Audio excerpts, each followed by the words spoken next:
வணக்கங்க. நான் தான் உங்க தமிழா. இந்த வீடியோல என்ன பார்க்க போறோம் அப்டின்னா, நம்ம வந்துட்டு ஈஸியா எப்படி பிவிசி கப்ளிங் மேக் பண்ணலாம் அப்படிங்கிறத இந்த வீடியோல பார்க்க போறோம்.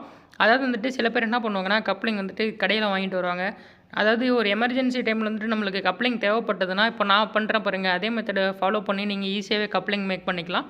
ஜஸ்ட் ஒண்ணும் இல்லைங்க. லைட்டா ஒரு இடத்துல ஃபயர் பண்ணிக்கோங்க. ஃபயர் பண்றதுக்கு வந்துட்டு கஷ்டமா இருந்ததுன்னா கூட நம்மளோட பிவிசி சால்வெண்ட் இருக்கு பார்த்தீங்களா?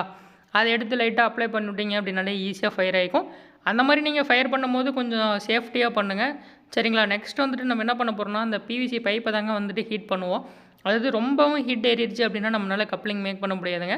மீடியம் ஹீட்ல இருக்கணுங்க. அதேபோல கப்ளிங் மேக் பண்றதுக்கு வந்து பார்த்தீங்கன்னா, அதே சைஸ்ல ஒரு பைப் நம்ம கட் பண்ணி எடுத்துக்கணும். கட் பண்ணி எடுத்துட்டு அந்த பைப்பும் சின்னதா தாங்க இருக்கணும். அப்பதான் ஈஸியா இருக்கும். இப்ப பாருங்க அப்பா வந்துட்டு அந்த 2 பைப்புமே கனெக்ட் பண்ணுவாரு. இந்த மாரி நீங்க கனெக்ட் பண்ணும்போது பைப்பு சரியா ஏறலன்னா, நீங்க வந்துட்டு ஏதோ ஒரு பைப்ல வந்துட்டு பின்னாடி இருந்து தட்டுனீங்க அப்படின்னா ஈஸியா ஏறிக்கும். பைப் 2மே கனெக்ட் பண்ண உடனே நீங்க என்ன பண்றீங்கன்னா, லைட்டா வாட்டர விட்டு கூல் பண்ணிருங்க. கூல் பண்ண உடனே என்ன பண்றீங்கன்னா, நீங்க வந்துட்டு அந்த பைப்ப வெளிய எடுக்கணும். இந்த மாரி 2 சைடும் தட்டுனீங்க அப்படின்னா கொஞ்சம் ஃப்ரீ ஆயிரும். ஃப்ரீ ஆன உடனே நீங்க இழுத்தீங்க அப்படின்னாலே பைப் ஈஸியா வந்துரும். ஃபைனலா பார்த்தீங்கன்னா, இந்த இடத்துல கப்ளிங் வந்து சூப்பராவே மேக் பண்ணியிருப்போம். வீடியோ பிடிச்சிருந்தா லைக் பண்ணுங்க, சப்ஸ்கிரைப் பண்ணி சப்போர்ட் பண்ணுங்க. நெக்ஸ்ட் வீடியோல இன்னொரு சூப்பர் ஐடியாவோட சந்திப்போம். இதுதான் உங்க தமிழா.